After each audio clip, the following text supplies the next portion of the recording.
We've done over 100,000 skin cancer checks at no cost over my career, my TEDx talk. There's certain things which are unique to Indian type of skin or Asian skin, but particularly the Indian subcontinental skin is virtually everybody with that skin type is vitamin D deficient. You said, one has to be happy. Happiness is also a choice. Now, I feel if your, vitamin D levels or hormone levels are not balanced, you wouldn't want to get up in the morning and exercise because you will have lethargy. You will not feel that happiness is a choice. You feel that life is driving you. You're not driving life. All skin colors evolve, like I said, because of a battle between folic acid and vitamin D. So if you look in Africa, the skin originally darkened to preserve folic acid. You have written something very interesting in your book. You said that you don't focus on lifespan, but you focus on health span. Anything which prolongs the shelf life of a product generally shortens your shelf life. I think all I'm doing in educating people and in this Biohacking Your Genes book is particularly more a step-by-step guide. How you see yourself is not how the world sees you, right?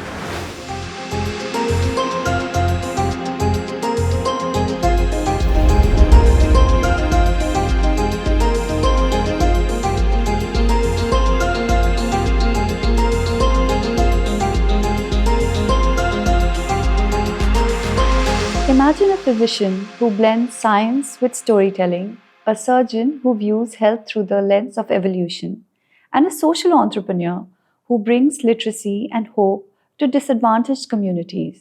That is Dr. Sharad Paul, a man whose extraordinary career bridges medicine, biology, education, and the art of inspiring lives around the globe.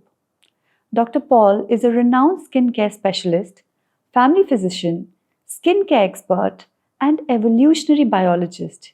He is the award-winning author of The Genetics of Health, Skin a Biography, and Biohacking Your Genes. Books that explore the profound connection between our genes, health, and stories. He has also served on the National Commission of UNESCO. He has been recognized with the New Zealand Medical Association's Chair Award and the prestigious Coawati International Excellence Award for leading health improvement on global scale. And he was also featured in the Time magazine and described as one of the most inspiring, intelligent, and compassionate men you're likely to meet.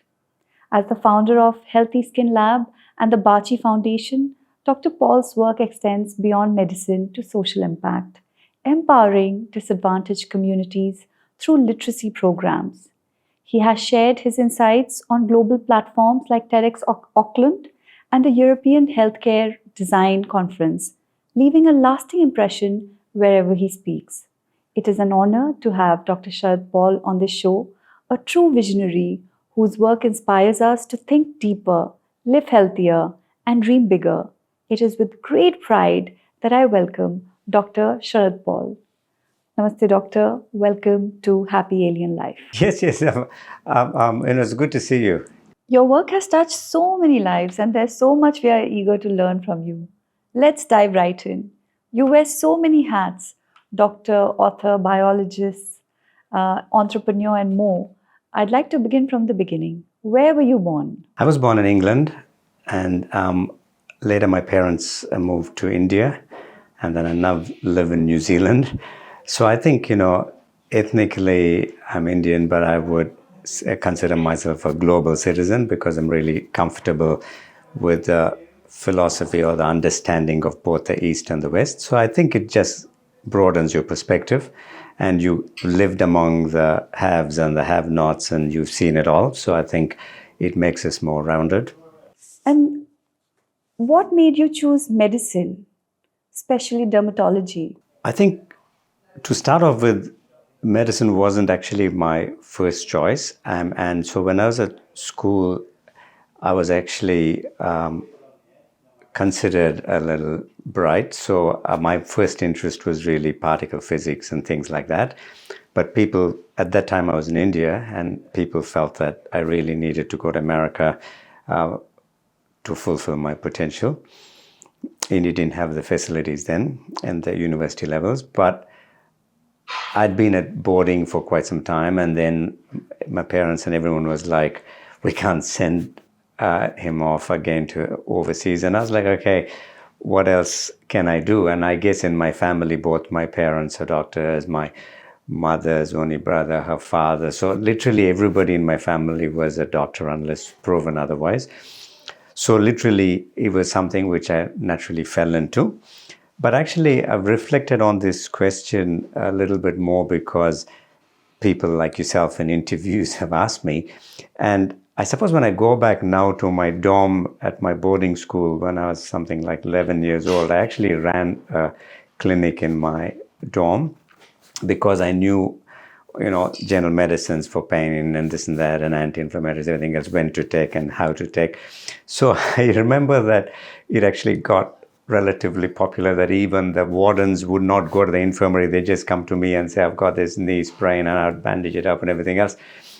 To be honest, I'd completely forgotten this, but I remember I was in Toronto at a literary festival a few years ago, and this lady approached me and she said, did you go to school in India years ago? And I said, yes. And she said, well, I came to your clinic and you gave me this cream for my face. And she said that initially made the skin a little bit yellow. And my parents were like, what are you just taking some cream from some kid?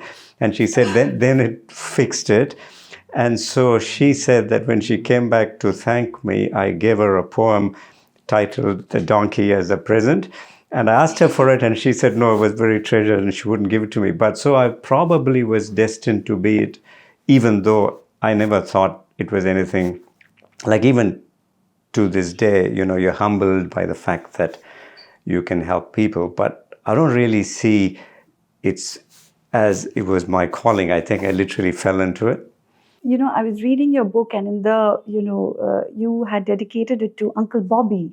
He was a dermatologist, but it was funny. I didn't actually start off thinking he literally lived his life for dermatology. He was like totally dedicated doctor, right? Like I do lots of things. So in each of them I'm dedicated, but I'm not exclusively a doctor. So I actually, again, my original training was surgery and then plastic surgery, but mostly to do with burns and trauma and things like that.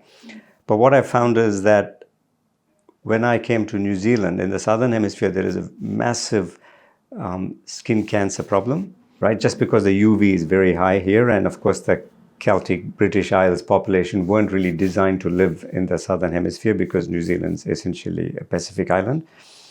So what I found is that training in dermatology or to do with skin cancer, along with your surgical skills, made you a better jack of all trades, because otherwise surgeons can operate well, but they not necessarily can diagnose well, and the dermatologists can diagnose the skin well, but they don't necessarily the best at cutting, right? So I sort of became a jack of all trades in that way. So my expertise overlaps those two, and I specialize in skin cancer. And of course, because you're seeing that, you of course can treat skin diseases as well. I remember meeting you around 7 to 8 years ago, and you looked way younger than your age. And after 7 to 8 years, you still look the same. So I think for our viewers, you have to tell us, what is it that you eat? What is it that you do to work out? Or, other things that might, help our viewers. Especially you said, in New Zealand, there is this cancer issue. In India, we have other issues. So can you please delve us into that? I think, first of all, I think if you're asking about my own personal health, I think it takes a certain bit of discipline if you want to do all the things you want to do and have the energy for it, right? So, but if you ask me simple tips for people, I would say, or start off with the things you shouldn't do is like, and shouldn't have too much sugar, for example, right? And I think when you're asking me from an Indian perspective, I pretty much see that as probably the single biggest issue, because too much sugar is obviously bad for your skin. It causes pigmentation, in addition to the metabolic effects and everything else. And what is interesting is even artificial sweeteners, for example, can cause diabetes and other things. They may not make you as fat, but they still cause metabolic issues, right?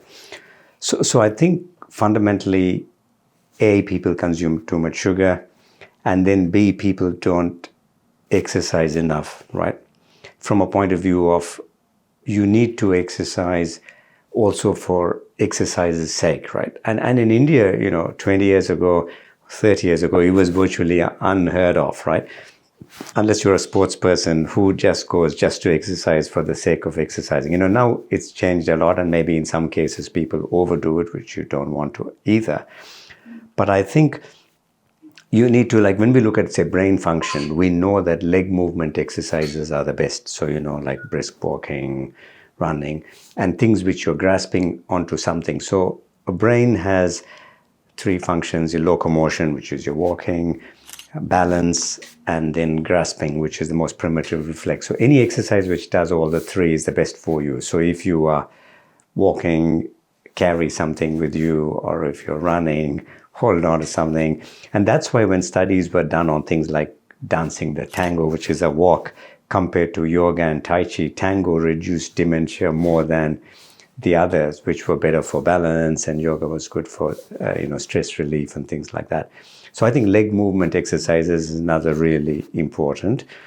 And I think the other thing is, you don't have to get too fussy. Life has to be lived, right, and enjoyed. So you don't have to take the extreme. If you really loved your sugar, you could literally have one sugar day a week, or you could have an alcohol day or a cheese day or whatever. But I think fundamentally people now consume too many calories for what we were designed to do, and too much of that comes from sugar. So we were speaking about evolutionary biology just now, and basically ancient man had only 5% of the calories from sweet stuff, and the only sweet stuff was honey, right? Now with processed foods and all that, there's too much sugar and too much salt as well.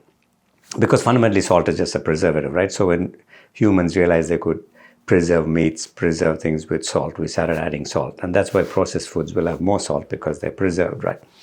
So fundamentally, anything which you're eating out of, I think the best way to think about it is anything which prolongs the shelf life of a product generally shortens your shelf life.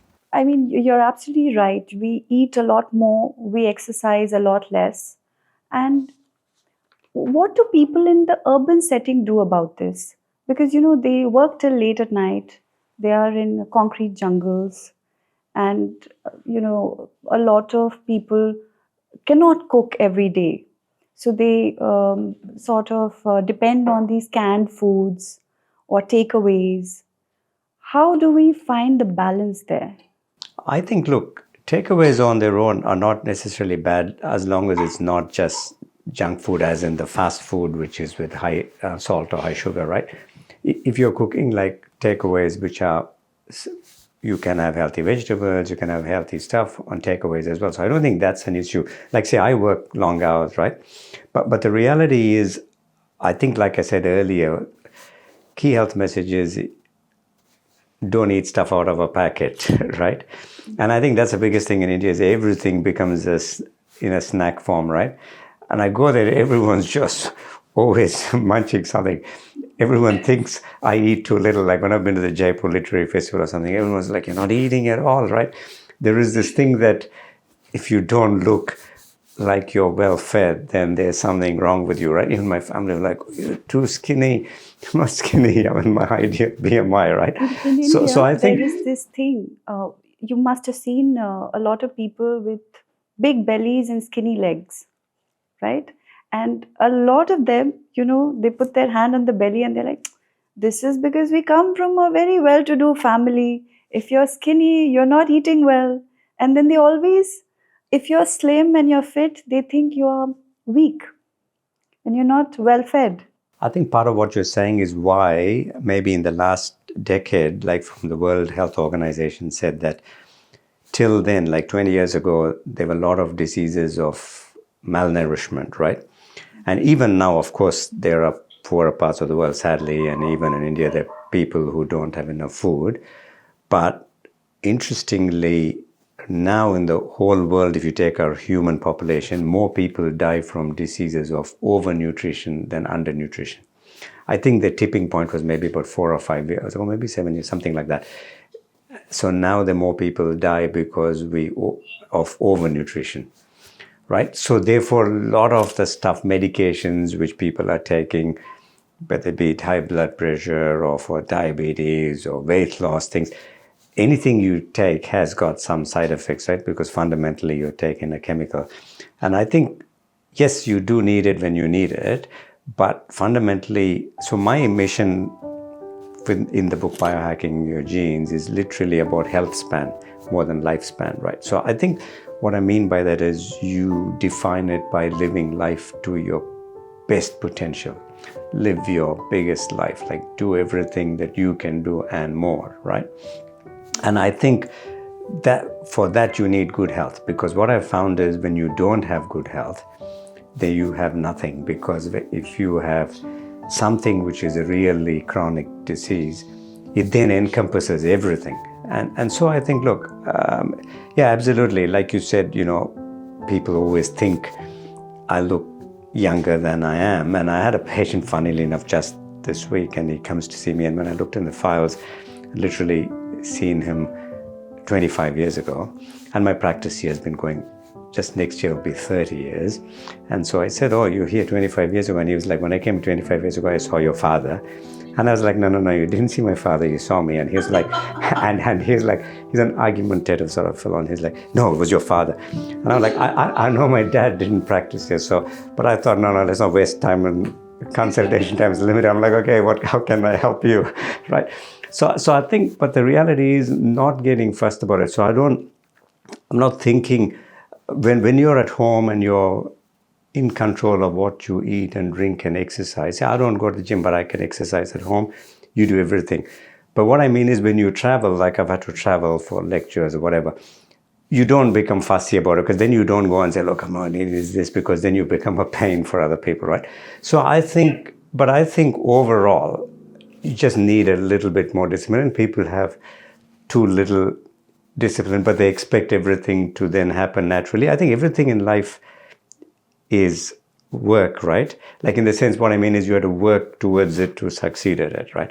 I mean, I think you look at Indian philosophy, you look at karma, right? What does it translate to? It's literally your work, right? So that's it. So it's basically, literally that is it. If you don't work towards your health, then you're not going to get good health automatically, right? And if you don't work towards your career or your self-improvement or even with your happiness, right? Because it's the way you deal with it. There are tips, because if you don't work towards it, everyone's just not going to be inherently happy all the time, right? And the irony is, people from all over the world come to India to learn yoga, to learn meditation. Yeah. And, as the stats say, we are not very healthy. We don't look as young as we should. Why do you think that is the case? Is it just because of, overeating? In India, I think it's a combination of few things. See, everything is nurture and nature, right? So there's a bit of genetics and a bit of environment, right? So in India, so let's just split them into two and look at them individually. So if you look at the nurture part, which is your lifestyle, then yes, there is a thing of overconsumption in India, right? And fundamentally, it starts young. So we know that studies show that in childhood, if you eat too much sweets or eat too much salty foods, you will prefer it when you're older, right? So we know that if infants. But what happens in India, you're a child and your birthday or something, give me somebody fruit or something, it's like sweets, right? And it's like real sweet stuff. So you develop a palate for it, right? So that's one.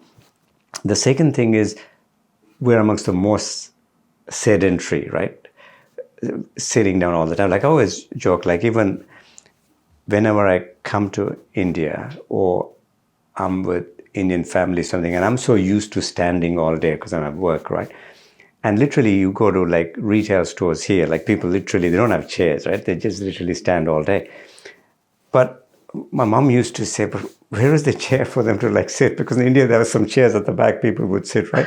But and it's the same thing. Like wherever I go, people are like, please, it's and I'm like, no, look, I'm fine.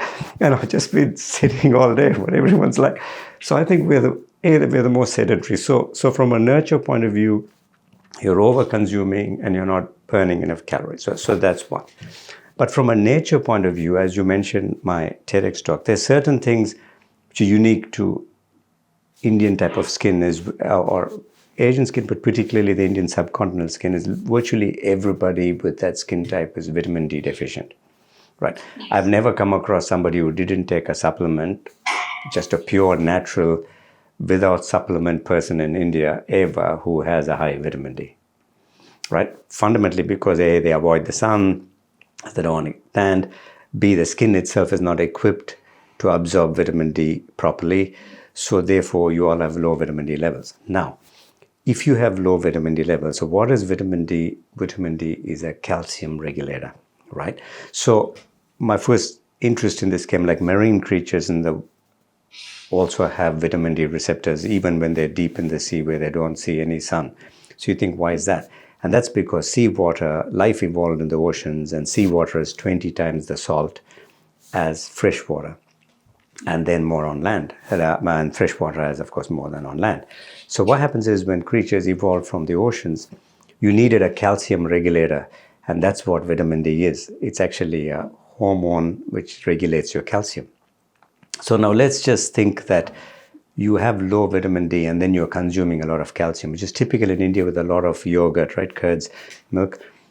Then you automatically develop higher intracellular calcium, and that intracellular calcium actually increases your risk of heart disease and diabetes and things like that. So that's one biological reason they may have a high risk in combination with the sedentary life.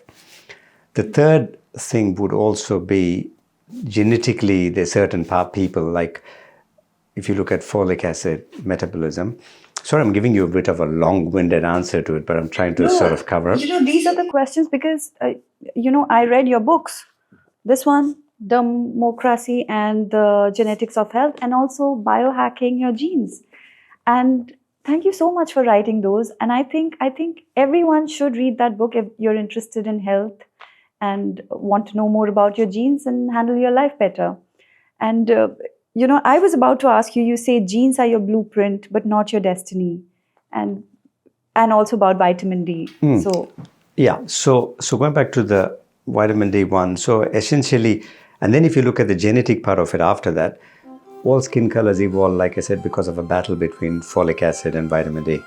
So if you look in Africa, the skin originally darkened to preserve folic acid. So if you put folic acid, expose it to sunlight, it actually gets destroyed. So skin darkened to produce more folic acid. So which is why automatically darker skin countries have larger populations. Like people look at it and think, India and Africa.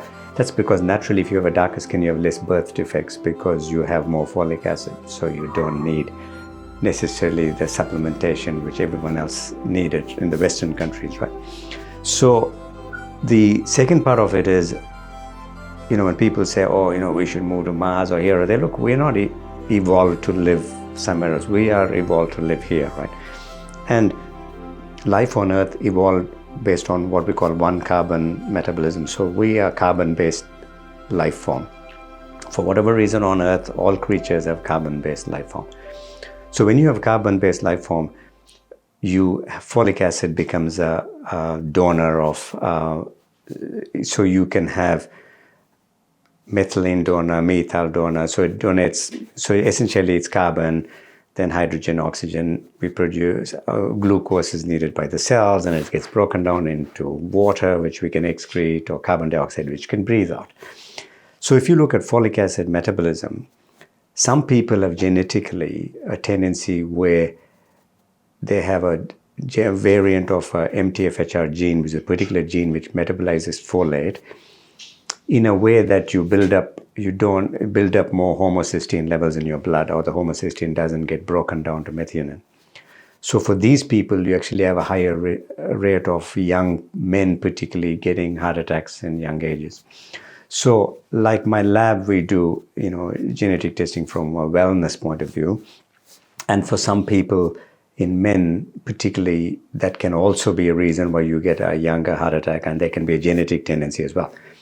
But that aside, the combination of everything is a bit of, when I say genes are your blueprint and not your destiny, it's because you can make changes. Like you can exercise, you can eat the right foods, you can do so many things to modify your genes. So genes are just protein makers. Like, our genes are not loyal. They're loyal to the species, but not to you as an individual. Human beings, we like thinking of everything like a ownership model, right? Like I own my house, I own my car, like I own my genes. No, you don't. Genes evolved for the whole population, right?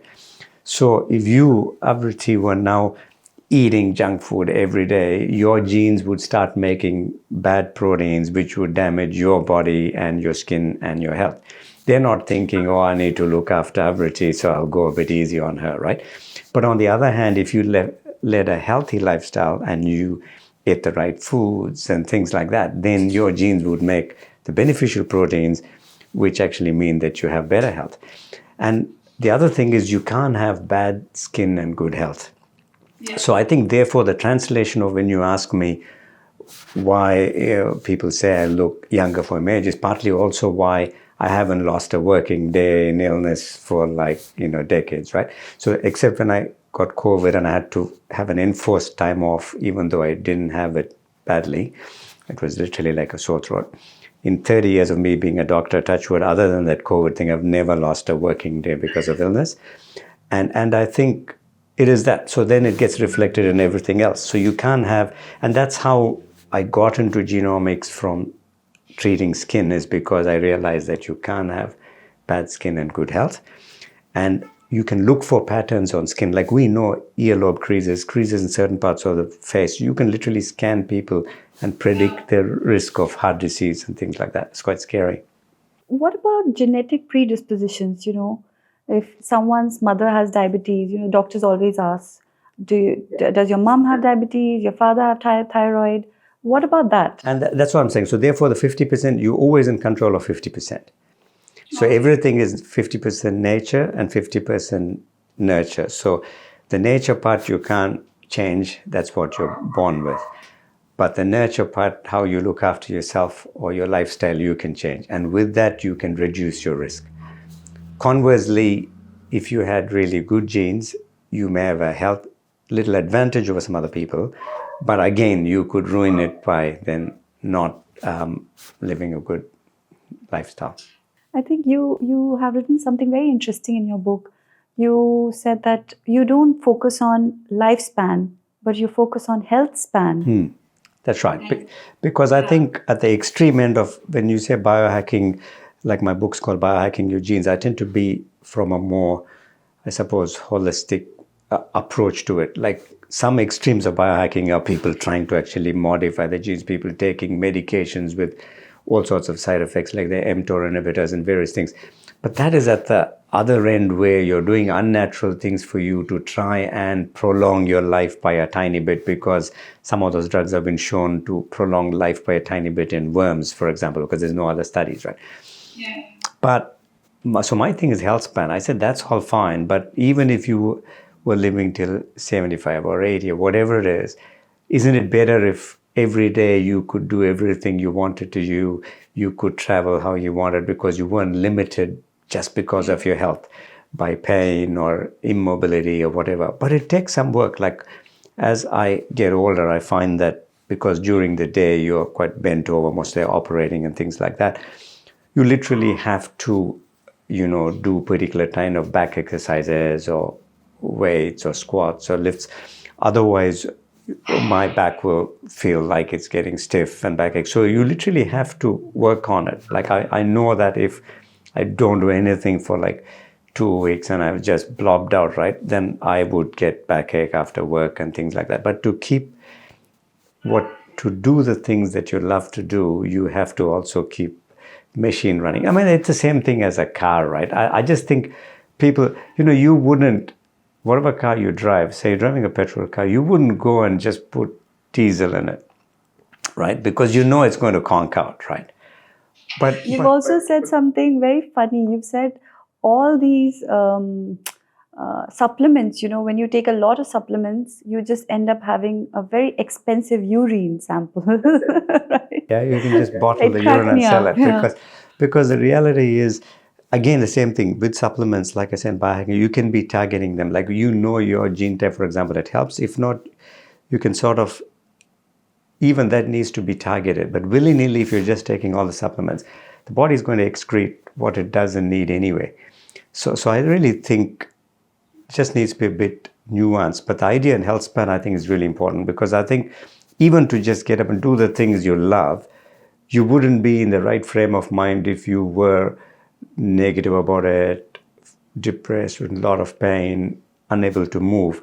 You wouldn't then be thinking beyond it to the things you want to do. You know what I mean? So I think when people don't have health, they really realize how bad it is, and then they wish they had done something earlier. And then the extreme, the other way of looking at it is, say I deal with cancer, so sometimes you deal with people at the end of life. I've never met anybody at the end of life, whether they were billionaires or whatever, has ever said that, I wish I had bought my 10th car or my 18th house or had my 4th mistress. Like, the real things which mattered then were the day-to-day things that, did I spend enough time with my children? Did I do what I wanted to do? And I think everybody becomes humanized at the end. But what's interesting is, if you look at it purely economically, because everything nowadays people tend to look on monetary terms, then in the US, for example, studies have shown that people spend 90% of their healthcare costs in the last 1 year of their life. Right. And I would say in places like here, if you would probably say in the last maybe 3 years or whatever, but it's still, it's a lot. So I think the best is little bit of effort now, and then it goes a long way, right? It just makes me realize that everything is so connected. Everything is interconnected. You said, one has to be happy. Happiness is also a choice. Now, I feel if your, vitamin D levels or hormone levels are not balanced, you wouldn't want to get up in the morning and exercise, because you will have lethargy. You will not feel that happiness is a choice. You feel that life is driving you. You're not driving life. Yeah. But I think that's true. But I also think metabolic things, any health things, but I think also, even otherwise, it's the way you deal with life itself. See, so basically, you see, life is essentially unfair, right? So some people get everything and that's fine, but majority of people, life is unfair. Like, you all face obstacles. So if people, like, I've moved countries, it is much harder to start out somewhere else. Anybody who has dark skin will know they've felt a degree of discrimination. Females now still have face it on a day-to-day basis. So the reality is, world is unfair, right? So when you take it from that perspective, everything is aside, how do you then cultivate positivity? So that's why in that Biohacking Your Genes, I've given a little mnemonic, like vigor, I think I call it. So V is, you have to visualize. And most important thing in life is self-belief is everything. Because I always say to people, look, I remember I was talking to a kid, like you mentioned earlier, I work with kids sometimes in lower decile schools, like the poorer schools, and we teach them to write stories, and writing the stories helps their math and science, because the art of constructing a story is like constructing for science. And literally, but a lot of these children from very poor backgrounds don't have the confidence. And I remember I had this child from the Pacific Islands, and I was asking him, what do you want to become? For a lot of these children, it is not real to become a doctor or engineer or something like that. So I was like, and he said, I wanted to become a barista. I want to make coffee. And I said, okay, so you're going to be the best barista of the whole world, right? And he said that I'll be okay. And I said, look, if you're only going to be okay, right, only your mom would hire you, right? So literally, there is a line which, in my first novel, there is a line where the father's teaching his son to fly kites. And he says, dreams belong in the clouds.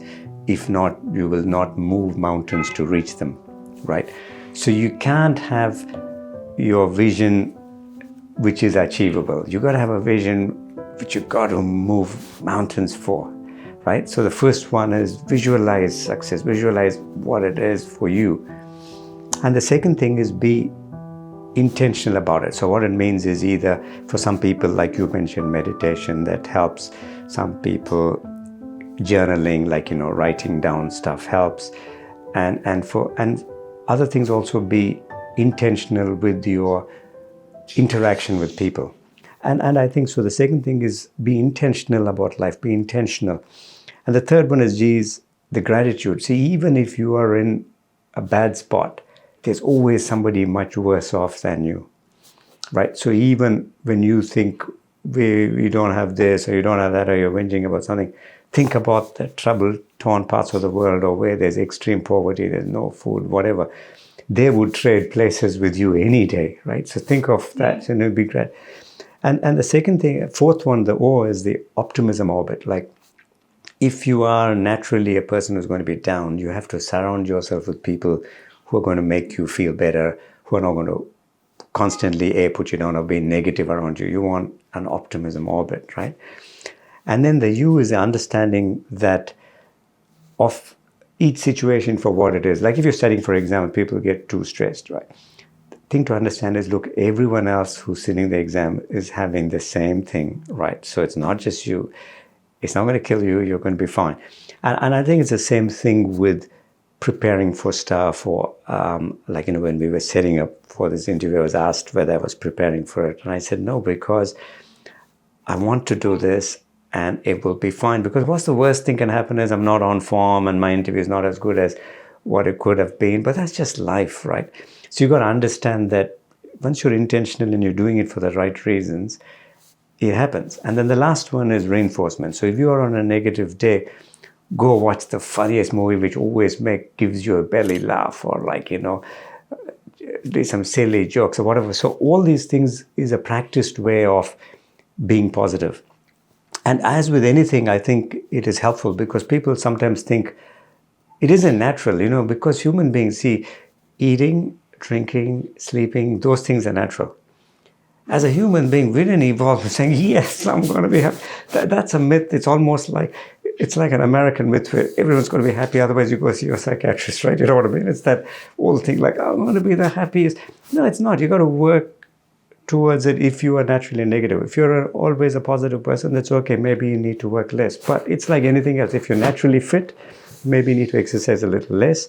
If you're really unfit, you need to work more. And it's the same. So I just think the mind, the body, and thereby your skin. So if you have stress, of course it affects your skin.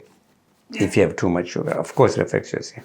So the thing is, it's all interconnected. So you can't view one in isolation. Oh, I'm just going to fix my skin and I'm not going to, I still want to eat rubbish and I still want to, you know what I mean? It doesn't work like that. So not only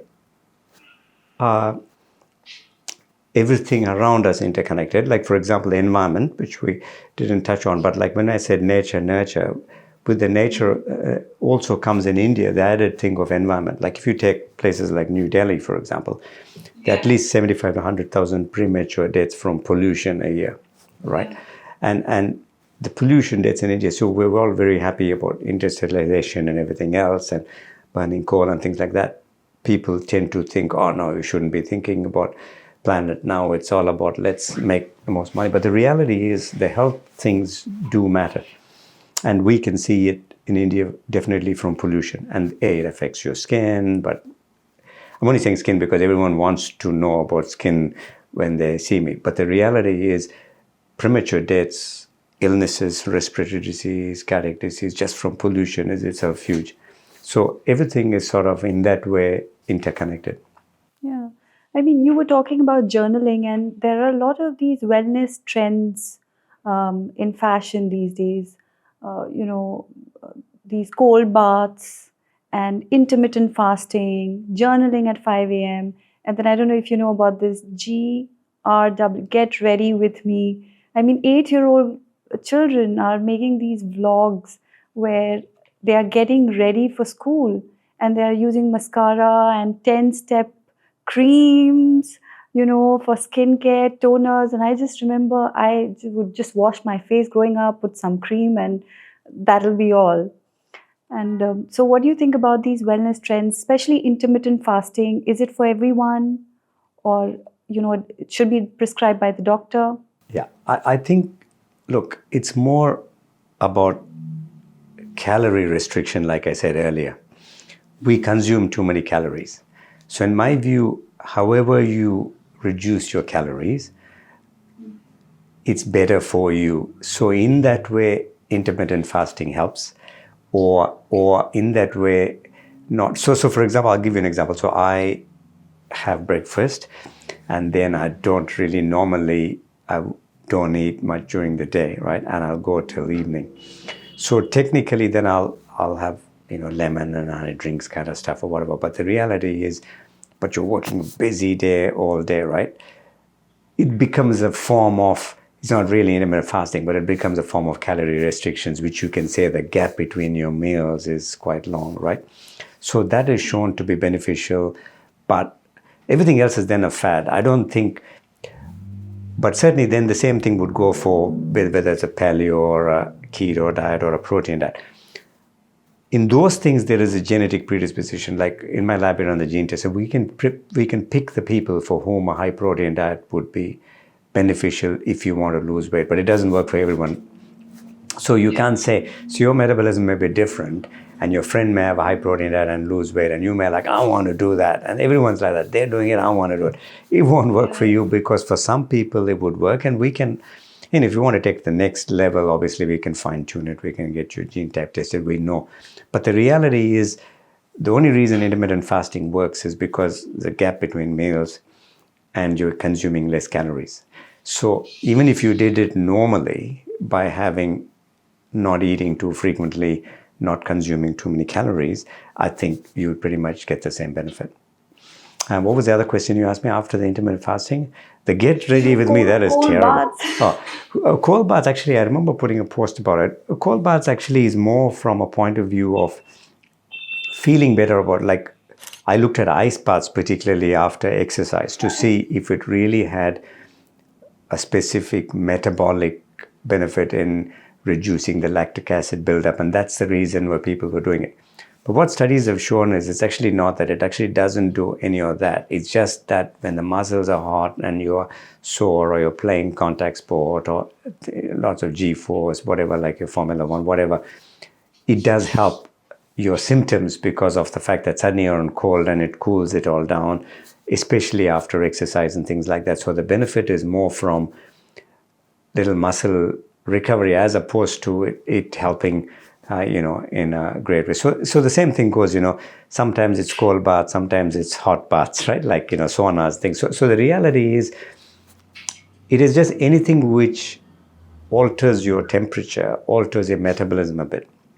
And it's a key thing, like, we know that intense exercise, short bursts even helps. So we know that if somebody does 45 minutes a week or 1.5 hours a week of intense exercise, be it like, running, whatever, it actually helps, right? So, for example, studies were done when you compare people who were not sleeping as well. So if you look at, when people say, when you sleep, your brain computer reboots, so sleep is so important.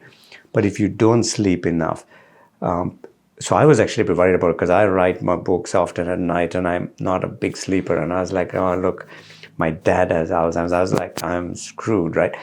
But what I find is that I run a bit, maybe twice a week. I run like 10Ks or whatever. But what I find is that when you run or you do that kind of intense exercise, it actually nullifies all the adverse effects of you not getting enough sleep. So there are lots of other things why.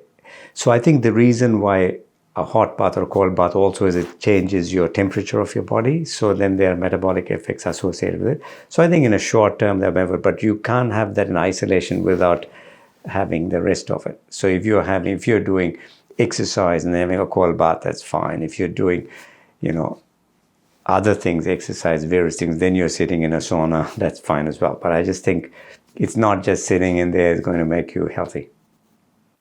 Doctor, you just said you go for a 10K run. People also say that it's really bad for your knees. Is that true? It is true in the sense that now I find, and again, there should be a level of self. So what I find now is I used to be able to do a bit longer, but I find that now as you get a bit older, I find that if I cross over past 12K, then my knees start hurting. So I cut back. But what's interesting is you can actually do specific exercises which take the load off by building muscle around your knee. So therefore your knee doesn't take so much load. But having said that, look, in life, as we get more active, we will develop arthritic stuff and things like that. And yes, everybody will have a degree. No one goes through life when you're older with no pain, right? It's a fact of life. But the fitter you keep yourself, the rest of it becomes easier. You have less back pain, you have less things. And the real reason these things weren't spoken about even 50 years ago or 100 years ago is because people didn't live that long. Yeah. Right. So what I mean is before, by the time your knee is packed up and all that, you were gone, right? So whereas now we're living longer. So the reality is, yeah, absolutely. I think it's more damaging only on really extreme. So if I push myself now beyond, so when I know, so you need to listen to it. So when I'm going beyond 10, I now know that my knee will start hurting. So I just keep it at that, right?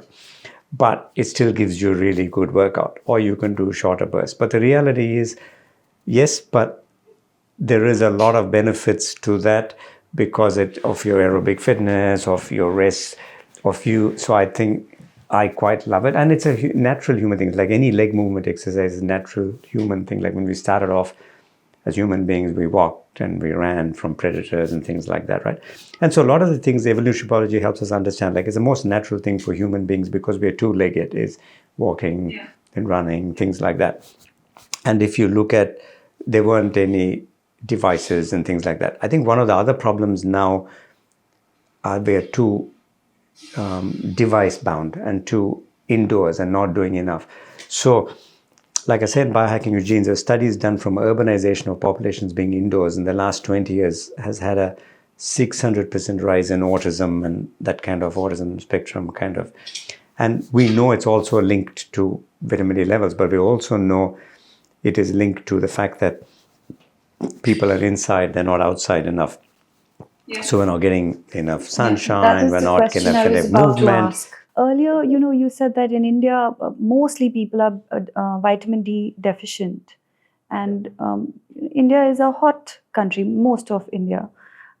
Why do you think that is? And how can we overcome it? Is the supplement the solution?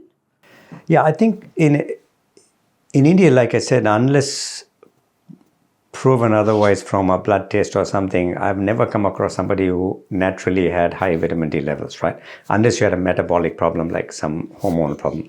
Generally, so two things. Where do we get vitamin D from? So that's one of the reasons why vitamin D is a hormone and not a vitamin, like I said, is literally because technically vitamin by the name comes from vitamin, which is vitamin is something which you don't produce in your body, therefore you have to take externally.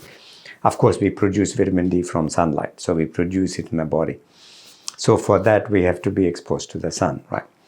But in India, I think the biggest, so that's one. So one of the biggest reasons in India people avoid the sun is they don't want to go darker skinned or tan. It's not so much the heat, because even in the colder parts of India, so people avoid the sun, right? Or if you look at vitamin D absorption, you roughly need even 20 minutes a day. It can be off-peak UV, so you're not really going to tan as much. But the key thing should be 20 minutes and 20% of your body surface area exposed.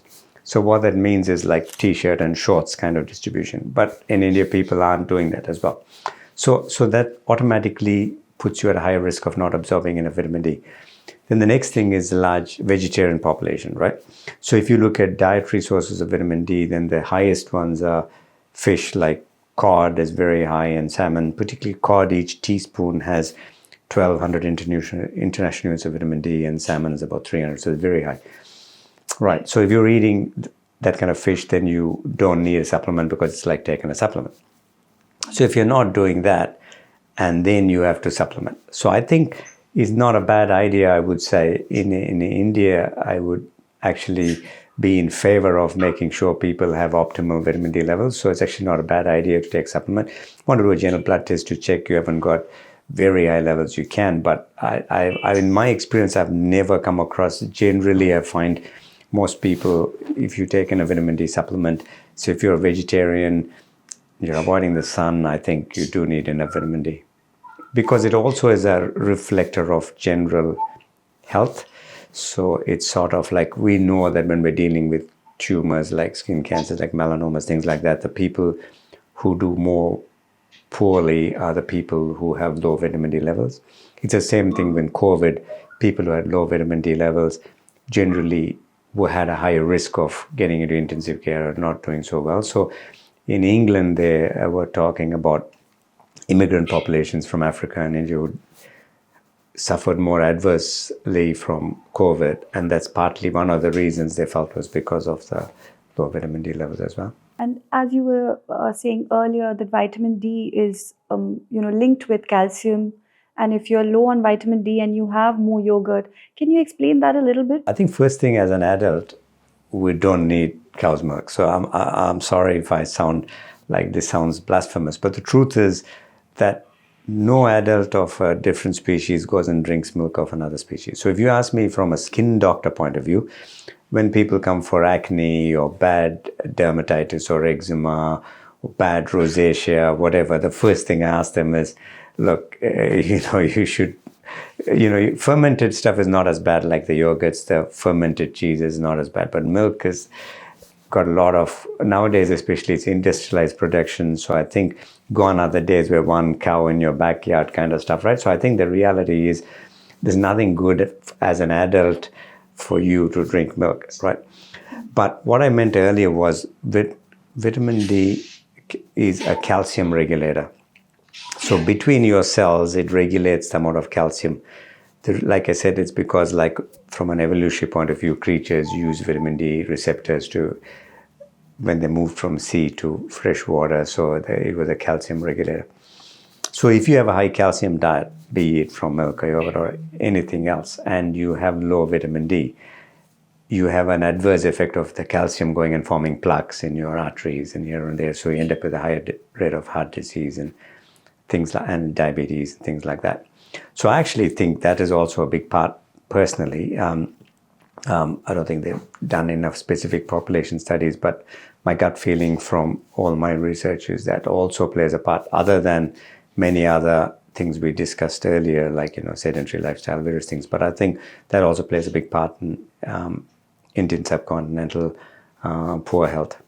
So the solution you were saying was going out in the sun for 20 minutes? Yeah, ideally, if you just want to get from sunlight, then 20 minutes, but you need to have roughly 20% of your body surface area exposed, which is like t-shirts and shorts kind of stuff, right?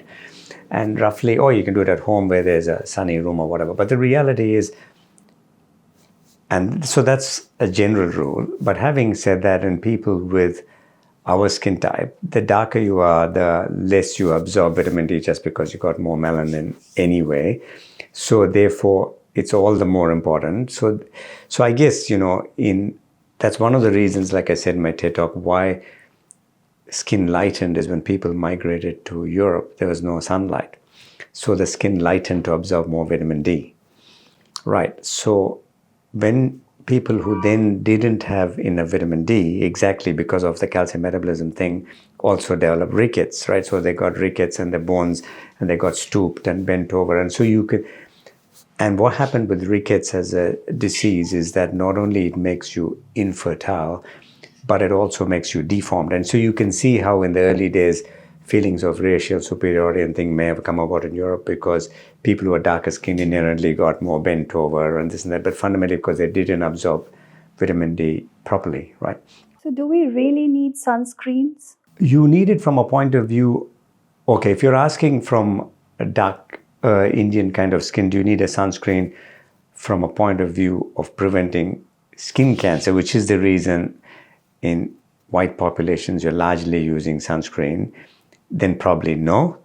But if you're asking from a point of view of does sun damage cause your skin to age, especially so in the fairer you are, and in Western populations, absolutely. That's why you see people in Australia and New Zealand, like even when I travel internationally, you can pick them out in airports, like, or I can, because they have much more sun damage than equivalent people from the British Isles, right? But on Indian type of skin, you don't age as badly as skin does, and because you have melanized skin, it doesn't wrinkle as much. But in Indian type skin, because of diets and things, you develop more pigmentation. So the reason for sunscreen is more to, if you are prone to pigmentation, or again, if you're prone to skin wrinkling in your family, then maybe. But if you're asking me from pure, so it's mostly, therefore, you're using it for those reasons which are aesthetic from a point of view of, your skin developing more pigmentation, or aging, but not necessarily from specifically health skin cancer point of view. But in a high UV place, like say Australia or New Zealand, if people didn't use sunscreen and you were of European descent, then your risk of getting skin cancer is very high. Right? So, when I read your book, Democracy, I loved this one line that you wrote. This book is for India and Indians everywhere. I may live outside India, but India lives in my brown skin. Now, growing up, I saw the ladies using foundation. And if you see the actresses also, maybe 30, 40 years ago, they used to look a lot lighter than what they were. I mean, the foundation was not of their skin tone. And about 10 years ago, I think it was Rihanna who launched this skincare brand and foundation for all skin types, right? So in India, we also have been following a lot of skincare routines made for, the fairer skin type. Yeah, I think that came largely with colonialism in India as well, right? Because I think people in power, and also the other thing I mentioned in my TED talk was also the caste system. Like if you look at it, right? So if you looked at it from purely a biological point of view, right? So if you're a vegetarian, like I said, you largely become vitamin D deficient, right? So then upper class is mostly vegetarians, right? And then if you're not having any vitamin D, your skin lightens to absorb more vitamin D, right? It doesn't happen in one generation, but it takes 500 to 1,000 years. So you're not going to eat your way to whiteness by going vegetarian. But what it means is you can see over time how certain caste of people became lighter skinned because they were living in parts of India which were cooler and they were vegetarian, right? So with that also, in the caste system also probably played a part because people wanted to be upper caste. So that was one area in India uniquely. But then the second part is, of course, colonial things because, the British ruled India for such a long length of time and they were our masters. And with their seeing their stories and their thing coming into our education systems and everything else, it also potentiates it. And so people looked up as those countries achieved so much more. They were wealthier, they were more superior. And the subconscious, I think that feeling, so the combination of the two, I think in India is a preference for purely that kind of, in not just India, but Korea, it's that kind of Asian belt, which I think has that obsession. So for the Indian skin, can you recommend the foods that we must have? We should for skin and overall health. I think obviously the most important foods from overall health point of view are actually saying things like, green leafy vegetables, berries, nuts, particularly walnuts and flaxseed, things like that. So if you look at it in the Biohacking Your Genes book, there is a thing called the Mind Diet, which can reduce your risk of Alzheimer's by up to 50%, right? And like everything else which is good for your general health ends up being good for your brain. And if you look at it, so there's algorithm there go like an ABCD rule, and the A is avoid certain things, and the first thing to avoid is avoid too much dairy, avoid too much sugar, and avoid red meat as well, right? Because we know that all those things increase your risk of poorer health and poorer brain health. Then B, berries are particularly good. Like I say, off all the berries, there's slight variation. Blueberries are the best. Up in India, you may not get them, so you may get just frozen ones, things like that. But berries are particularly good. India, you get mulberries, but generally berries are good. And then if you are a meat eater, then actually, as long as you're not deep frying it, then chicken and chicken stock and things like that is actually good for you. And then the D is, like I said, again, avoiding dairy, but getting enough vitamin D. And the vitamin D, either get it in your diet from if you're a fish eater, otherwise you get it from supplements.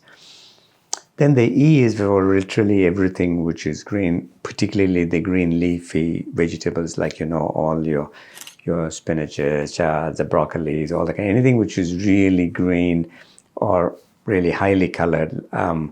Like if you're having potatoes, ideally if you have the red potatoes, see, normal potatoes just starch, but you have potatoes which are the red skinned ones, they're actually as good as their content of polyphenols is almost as good as broccoli. So, but not the normal ones. So the thing is anything highly colored vegetables, particularly your greens. One of the issues is we don't have enough. So that's why the Mediterranean diet is considered very good, because they have a lot of green salads and they have a lot of raw salads, right? I think part of the problem in India is we sometimes overcook everything to death, that every vitamin is has no chance of, trying to give you some benefit if it wants to, right? So the reality is we overcook it. So the thing is, the is for everything green. So, and then nuts, I think, then whole grains, rather than having too much just pure rice or pure wheat, the brown rice is better, whole grains are better, your quinoas and that kind of stuff are better. And then in nuts we know that are beneficial for you, but particularly tree nuts and not ground nuts. So therefore not your peanuts, and then therefore you're left with almonds and walnuts and things like that, and cashews. But there's subtle differences. Cashews are a little higher calories. Then you're left with almonds and walnuts. Walnuts particularly have omega-3, so it's particularly good for your brain, like flaxseed. Almonds are good to fill yourself when you're eating as a calorie thing, but it's not as good for you specifically as walnuts are. So I think in that we've sort of covered an overall, diet. And I think what you've noticed here is there's nothing. And similarly, if you really love, like I said, you can always have one day if you really wanted to. And if you were drinking alcohol, then you limit it to 1 day a week or 2 days a week. So there is anything in excess, those kind of things, like if you're having too much dairy, too much alcohol, any of those things are therefore bad for you. But the rest of it, what we just discussed, generally gives you the gist of it, because I didn't mention a single thing where we were saying eating stuff out of a packet is probably the worst thing. That's one thing I probably don't do much of. Like, if at all I'm buying stuff out of a packet, it's literally something like quinoa or something which I'm then going to cook. I don't actually eat that salted snacks or this out of a packet. And that's one thing for years I haven't done. I can't remember last time I did. And I think that is a big part of health, because in those snacks, there is a lot of things which do you harm, right? And that's why I'm saying if it increases the shelf life, it reduces your shelf life. Doctor, what about people who travel a lot for work or just like to travel? I think even then, I think nowadays, right, you can get everything anywhere. I personally think it's still a cop-out, right? I just think we're not making enough effort. If it's a short travel, right, it doesn't matter. If you're just going a weekend or something, it doesn't matter. You can come back and live healthy the rest of the time, and it's not a big deal. But I just think people just don't make enough effort, because it's much easier for you to see. You could literally cook something and keep it in your fridge these days, and you can eat it over a few days, or you can still vary your meals over, and you can do it all on a weekend before you go, whatever. I just think there are lots of options now. I think we're very homogeneous. One of the reasons why our skin colors don't evolve anymore like they did in the past is also because the diets are all homogeneous now.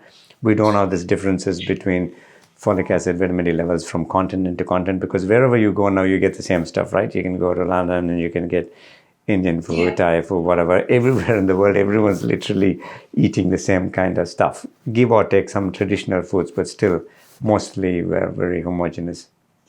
And the fascinating thing about Indian restaurants, I mean, restaurants in India is you get Indian, Chinese, Italian food all in the same restaurant. Have you seen how elaborate the menus are? I think it's just because eating is a big part of, like it's a big social thing in India, right? Like what I find is like when I come there, travel, and people are putting you up in all these hotels and things like that, there is an overabundance of like food, right? And there's also a lot of wastage, right? I was shocked. Like I was at a festival in Jaipur, and I was at a super 5-star place, and outside on the lawn they had all these stalls which were like, this Italian food, Spanish food, Indian food, vodka, tent, whatever. Like it was just super. Like I've never seen as much food in my entire life. You could not even sample. You could just. But at the end of the day, you saw them actually just dumping into the bins, even though outside they were still, you got people on the slums and things like that. I suppose they think you can't keep giving this because they'll get used to it, whatever the reason. But, you would think there's just so much food. And I think it's a big part of that kind of, if you can afford it in India, then you do have an overabundance of it. Probably like what you said, maybe people think when I go there that you're not prosperous. The thali system, in Jaipur and in Rajasthan, a little bit of so many things. And I think that's what people like. If you just give them one dish, they'll just, they'll be disgruntled about it. Yeah, true. And I'm probably the worst person to talk about because I don't do justice to any of it. Like, because I'm not a big eater, and I'm used to generally over years. If you get used to calorie restriction, you only eat that much, and you go there and there's all this, and then people want you to have multiple, and you already full, right? So you are the worst person at that kind of a feast because you don't do it justice anyway, right? Doctor, what about tea and coffee? Because in Australia and New Zealand, people are big coffee drinkers. In north of India, tea drinkers. South India, coffee drinkers again. Yeah, I think an interesting question about coffee is, I guess if you're having 1 cup of coffee a day, or let's say maximum of 2, then I think there's no harm anyway, right?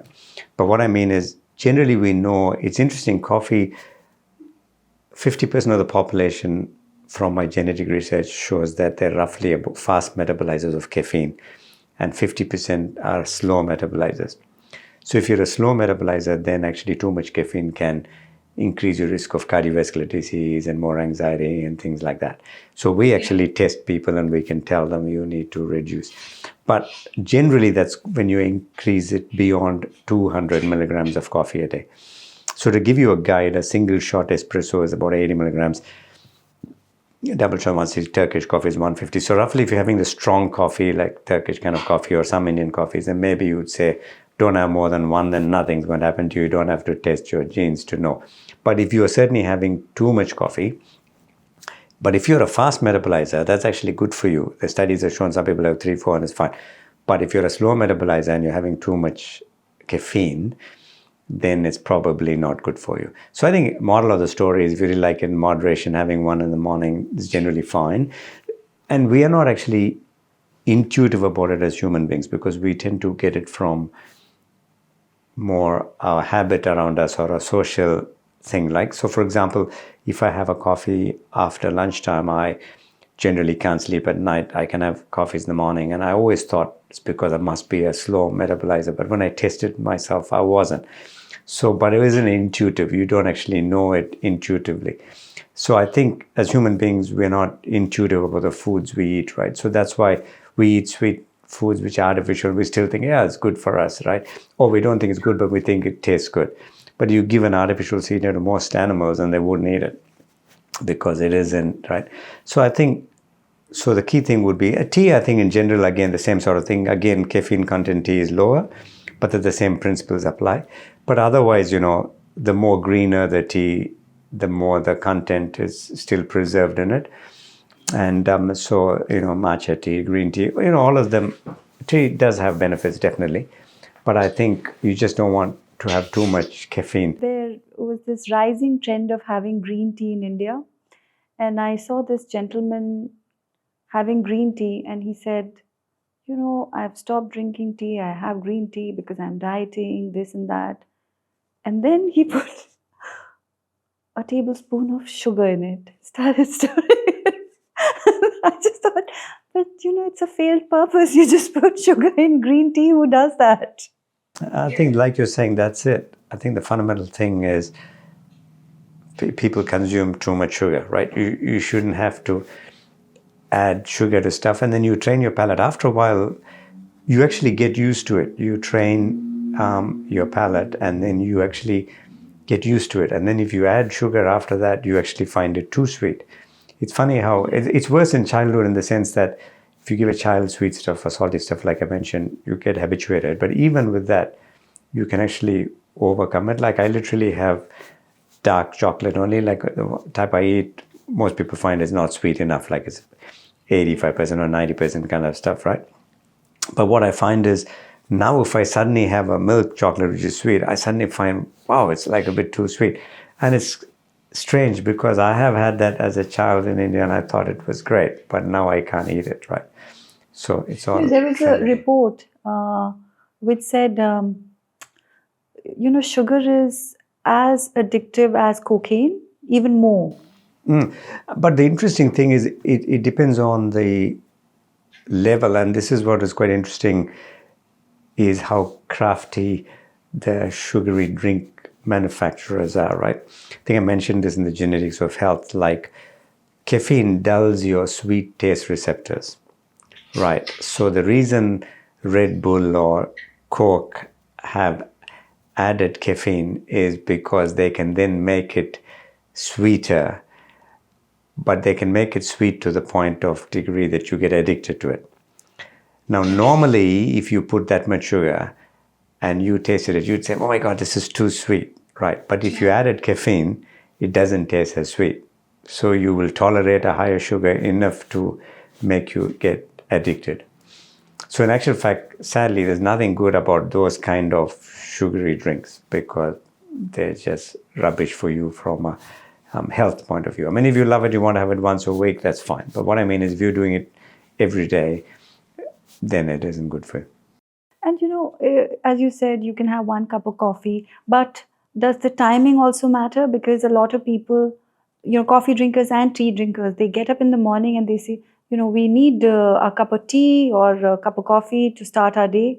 But shouldn't they be drinking water or something like that? I think that's largely a habit thing with this morning thing. Like, what I mean is, look, for me, if I have a coffee in the afternoon, I won't sleep so well, so I know it, so it's better for me to have it in the morning.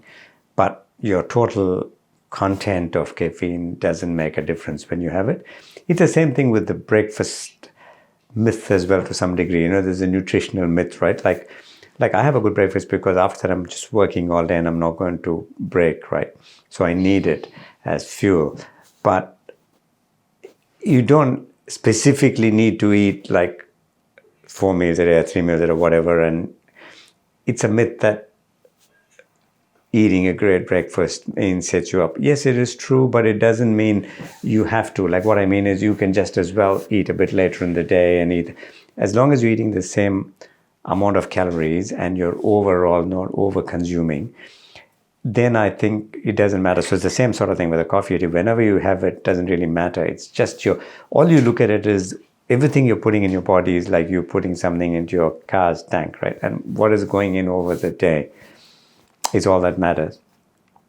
So and what about protein levels? So many people in India are vegetarians, and there is this ongoing debate about protein shakes, protein, and working out, especially in the gyms. I think there's this over obsession also. I think the protein thing is a common. So it's basically, it comes down to what people call macronutrients and micronutrients, right? So micronutrients are like supplements, your vitamins, things you will literally take in micrograms kind of stuff. Macronutrients are like your carbs or your proteins kind of stuff. So some people have high carb diet, some people have high protein diet, like the shakes and everything else. But the reality is, more than all this, you need a balanced diet. So the issue is, if you're doing it for a particular purpose, like I said, then you really need to know your metabolic makeup. It won't work for everybody. So we know from genetic studies we've done that some people will lose weight on a high protein diet, but other people won't lose weight, right? So the other question you're talking about, being a vegetarian needing more protein, is you can get enough protein. Of course, then you're from plants, but then you're having a lot of lentils and various things and all that kind of stuff. But you're never going to get the same amount of protein. But if you're a vegetarian, you're not going to eat animal protein anyway. So the reality is, again, all that is more a myth, and it's usually done for a specific purpose. Like if you're training, like if you're a weightlifter or something like that, where you want to build up more bulk for lifting, then it is true. Like if you are a Japanese, like a sumo, you need to build up bulk or something, then yes, you need to have a lot of protein and that kind of diet, right? Because I interviewed a Japanese sumo wrestler. He had a fight with Yokozuna and he defeated him in one of the matches. And they eat about 10,000 calories a day. That's what I mean. But then they don't really live long, and you see the size of them and everything. So, but that's what they need for a specific purpose. But in the gym, the fundamental reason people go to protein is to build up more bulk initially. But the problem with that is, if you don't keep it up, then when you stop doing it, all your muscle just becomes mush. Then you just become fat, right? Because if you're doing it and you're purely building bulk, you have to keep exercising the muscles, right? I also wanted to ask you, doctor, about gluten. I mean, a lot of celebrities talk about gluten-free diets, and a lot of people emulate them. But very few people actually know what gluten is and how it can be beneficial for people who go gluten-free, but also about celiac disease and all of that. Yeah. So basically, gluten is the stuff which makes our wheat more chewy, right? Fundamentally, so gluten's from wheat. And look, there's also, from an evolutionary biology perspective, parts of the world where people are more intolerant to certain things, right? So if you look at, in India, in the south, they were mostly rice eating, and in the north, they were mostly wheat eating, right? So in wheat eating populations, there is a percentage of gluten intolerance. In America, it's, I think, 1 in 133 people or something like that, right? Nowadays, of course, we can test people genetically. So there are two parts to the gluten intolerance. So one is the full-blown celiac, which is like you're completely intolerant to gluten. So which is more like almost an immune system reaction, which means your body is intolerant to it. So it's recognizing that it's something foreign. So it's literally giving you immune response. So you're getting pretty bad side effects from it, and you're getting almost like an autoimmune disease. And that's quite serious. So that's the celiac end. But till recently, even till 10, 15 years ago in medicine, we didn't recognize there's another variant, which is just gluten sensitivity. So it's not as bad as a full-blown celiac, but you just still don't tolerate it well, so it affects your digestion and generally can affect your skin and so on and so forth. So now we know genetically that we can test people, and we know that some people have extreme end and some people have. So for those people, we actually have an algorithm which rates them from mild, medium, high gluten intolerance. So if you are at medium and high, of course, you want to avoid gluten. If you're at the mild end, now and then you'll get away with it. If you're not intolerant at all, you're fine. But you find it in populations, so it's much more uncommon in the south of India, a little bit more common. Again, not common, probably 500, whatever, a little bit more in the north. But it's still not as common as people think it is, but that's just because people are talking about it, and the celebrities, everybody wants to jump on the bandwagon. It's still like your high protein thing you mentioned, right? For a small number of people, it is a real thing.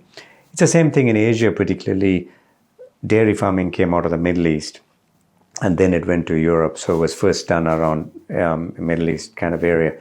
So you generally find very low lactose intolerance there. But in Asia, people were mostly hunter-gatherers, particularly when you go further out east in Asia. So if you go Korea, Japan, all those places, literally all adults are lactose intolerant, right? So even in our kind of population in India, maybe as adults, there may be over 50% of people develop lactose intolerance. And that's why It's I say, surprising. yeah. So that's what I mean. So because we've then incorporated those practices from other, inherently we weren't doing it, right? So it just means that's why as an adult, just milk isn't particularly anything good for you, but it's more the myth around it, right? Can you give us some tips or some do's and don'ts for pregnant women? I think the most important thing is obviously, which doctors themselves nowadays, to reduce the risk of birth defects and things, give them a set of vitamins, like folic acid and toxin, various things which are beneficial. Like I said, in darker skin like us, we actually have a lower rate of infertility as well as a lower rate of birth defects compared to Western populations. I think the only other thing I would say is the second trimester, I was surprised in recent research that women's diet in the second trimester particularly has a bearing. So for example, your omega-3 content in your second trimester, like women who didn't have omega-3 enough in their diet in the second trimester had something like a 40% higher chance of having an autism spectrum child or ADHD. So I think from that point of view, diet is important. And during pregnancy, of course, you want to consume enough calories because you're feeding more than one person, but also the type of calories you're getting, enough omega-3 is important. So I think the reality is, as with anything else, pregnancy or otherwise, we do consume too many calories. Like I find, like when I travel to India and travel to other countries, particularly in India, I find in middle age, for example, I'm speaking for men when I'm meeting them, generally seem to be the most unfit of anywhere, right? Because they're overeating, over drinking, not enough exercise, right? Everyone watches a lot of sport rather than does anything, right? I don't mean it in a bad way, but the truth is that everyone, there's so much time. Like I watch very little TV. I eat no junk food, but I go there, everyone's watching a lot of TV. They're eating a lot of junk food while watching TV, right?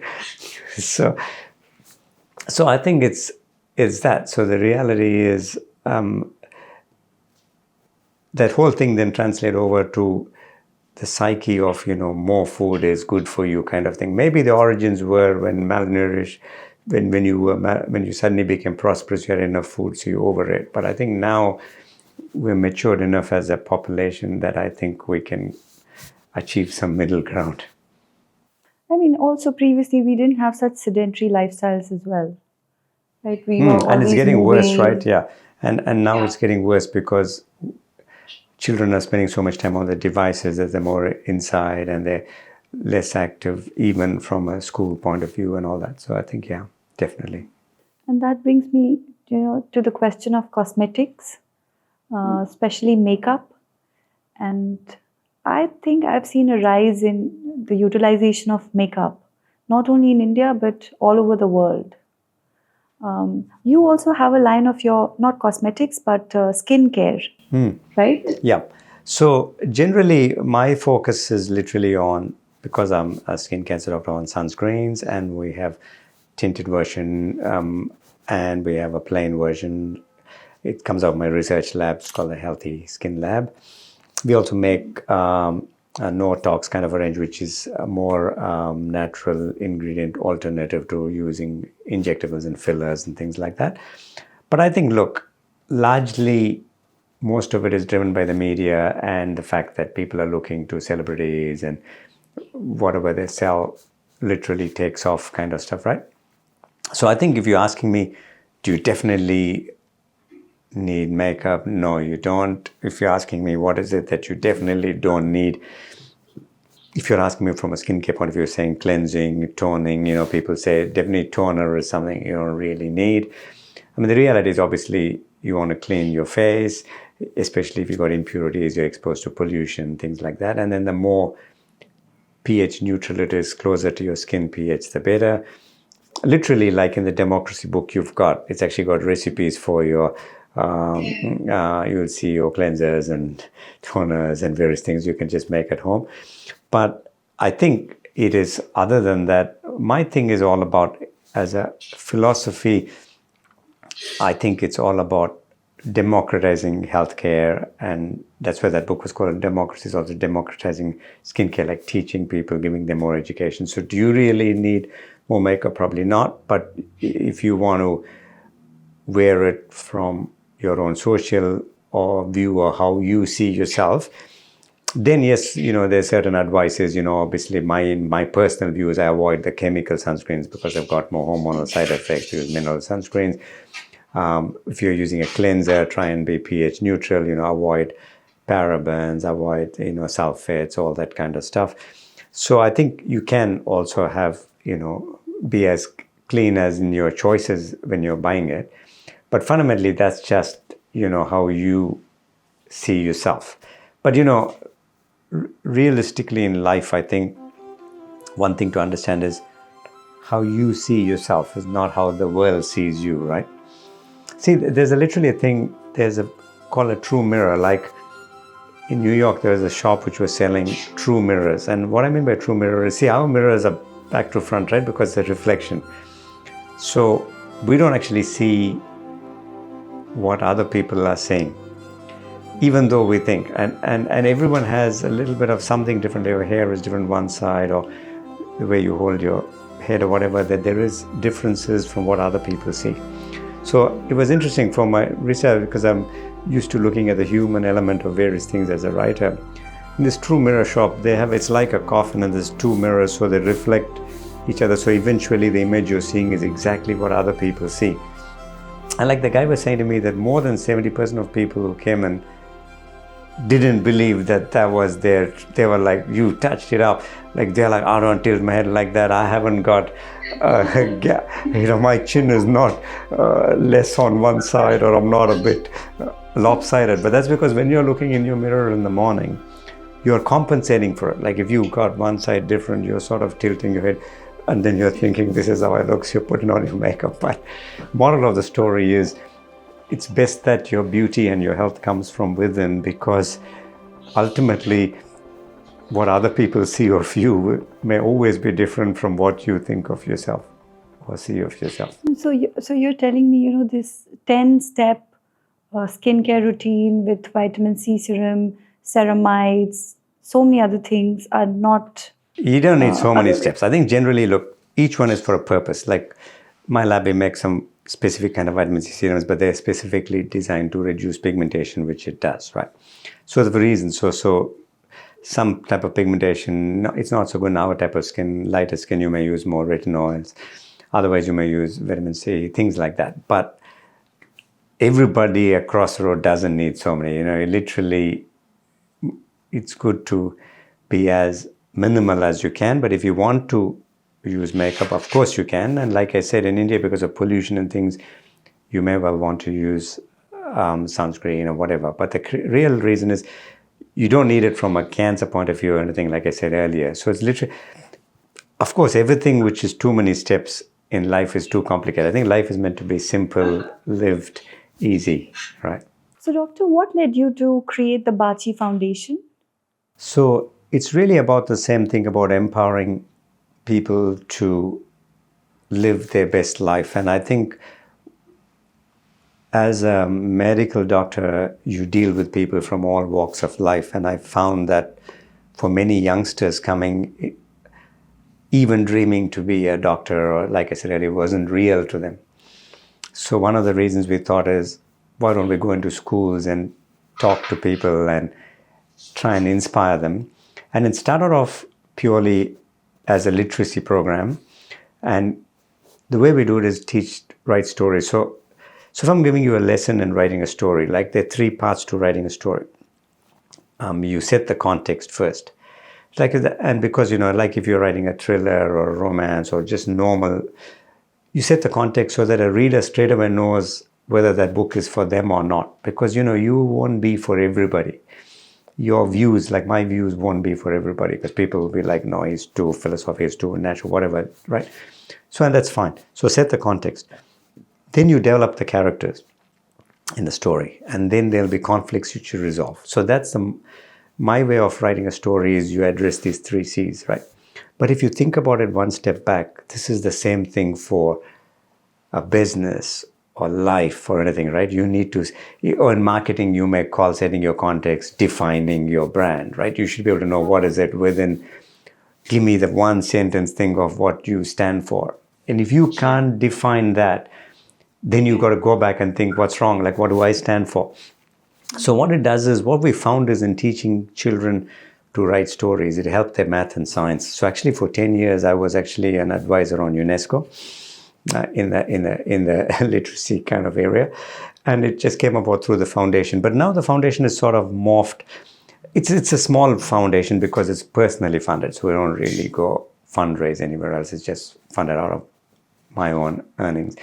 So what we do is, now we've started nutrition programs where we get people to cook a meal for the whole school community, including the parents and others, and we can teach them about healthy cooking at home. And then we can run smaller group classes for some parents who don't have the skills in healthy cooking, like the stuff you're asking, that you can get all the what you can cook and how we can make it healthy. So it's become a combination of literacy and nutrition. So we have a couple of classrooms we actually built, actual physical classrooms, which were meant for remedial learning for children who had difficulties in reading and writing. We run remedial classes, but what we found now is those classrooms almost were made out of like containers, but they're quite well designed. So, and the air conditioning, everything else. So the schools have now incorporated them as regular classrooms. So we still do the programs, but like I said, it's a small foundation, but it's a passion in I think both in health or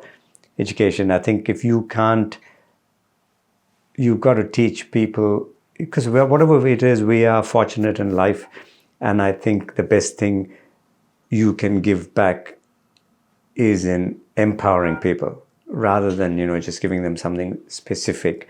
Most important thing is giving them the tools so that they can go and achieve their own dreams. I think when it comes to giving back to society, you've done more than Baci Foundation. You've also provided free cancer health checkups and surgeries, as far as I remember. Yes, those things, of course, we don't talk about much. But the reality is, I have one of the largest series of skin patients, and we've done over 100,000 skin cancer checks at no cost over my career. So I guess you don't really stop to think about it. It actually happens when some of the media dug it up like years ago, like I'm going back 2012, I was in the finals of New Zealand of the year, and I think at that time, whoever nominated me had dug it up and that bit of information. I never really thought, when you're really busy, you don't really think it's a big number. You just think it's a number. I only thought it was really later on, because then I was visiting hospitals internationally, and I remember I was in Germany, and then I was in India, and Bombay, Mumbai, and I was at this big hospital, corporate kind of hospital, and then I realized that I was asking them about their skin department and how many patients they saw a year, and the entire department only saw like 5,000, considering the population of the country. And then I was thinking, wow, then I must be really busy. But when you are in your own zone and you're doing work with a purpose, you don't really waste time on other people. So I'm not actually, what I mean is I love spending time with people, but I don't waste time on analyzing, is this competition doing better than this? So I actually have no idea, were people busier than me or not, or less? So I assumed everyone's doing the same thing, right? It was funny. It's only later on it gave me a perspective. That's why you are where you are. And so it's funny that when I wrote a medical textbook, the editors wrote on the bio of it, they said it has the largest series of skin pain, because that numbers were astonishing to everybody, because we did a study out of, like a population study of some of those checks, and we had a huge volume which we could just pull out. And it's only now that with advent of AI and everything, we're able to analyze those data a bit more, I actually realized that perhaps those numbers are big. In terms of your, the your skincare. Do you sell it online as well? Yes, we do. In the US, it's on Amazon. It's called Healthy Skin Lab. And basically, if you do healthyskinlab.com or you do NOTOX, NOTOXMD.com, you'll find them. We're not What about all over. for Indians? Yeah, Do you I mean, sell it on the problem Amazon at the India? moment, the problem is to get it into India has always been a problem because of the fact that for some reason, like whenever people order, right, somehow it just goes missing. So I must say that we have to look at distribution in India. We've had these issues in the past. I did look at it. So I need to find, see, the problem is also we make a very, we're not like the junk food of skincare where the majority of thing is, right? So we're very, try to be as evidence-based and as clinical. So the market for this is like, there's always a bigger market for junk food compared to it. So when I looked at it years ago, there wasn't enough interest in India in the sense people were still buying stuff which was made in Europe and things like that. But I think maybe time is coming now. So anybody watching this show wants to get in touch about distribution in India, they're most welcome. So, what is that one advice or two advices that you would like to give to the younger generation or whoever is watching this episode? I think the first thing is believe in yourself, dream big. Not you have to dream something which is up there so that you move mountains to reach it. And then if you don't, the place you find yourself will still be way better than you imagined. And I think don't worry about I think the other thing is everything in life is a sort of algorithmic, like there are only things you can control and things you can't control, right? So if you think about it, the things you can control in life. So let's agree on life is fundamentally unfair. Some people will get advantages because of inherited wealth or whatever, that's fine. Or political connections, whatever. Now if you say within it, there are only two types of decisions in everything. Things you can control, things you can't. Things you can control are your job, the friends you make, the people you hang out with, all that is your choice. And too often I find people whinging about those things, which is the wrong thing to do because they're like, oh no, I hate my job. If that's okay, just quit it, right? If you don't get up, and I see it all the time, like people say, it's Monday, I can't go to work. If you don't like it, then do something else, right? Oh, no, but I need the money. Then maybe think, do you really actually like it or not? So the reality is, the first thing is, it's a decision, things you can control. Now, the things you can't control are what other people think of you or what other people want you to do, even if it's like family or whatever, or what you want other people to do, including in your family or friends. Those aren't your decisions, it's theirs. So the thing is, in things you can control, no point whinging, but take action. In the things you can't control, no point whinging, so just ignore it. Because in life you'll face it. The higher you go, like I've found when you move countries, you face a lot of obstacles.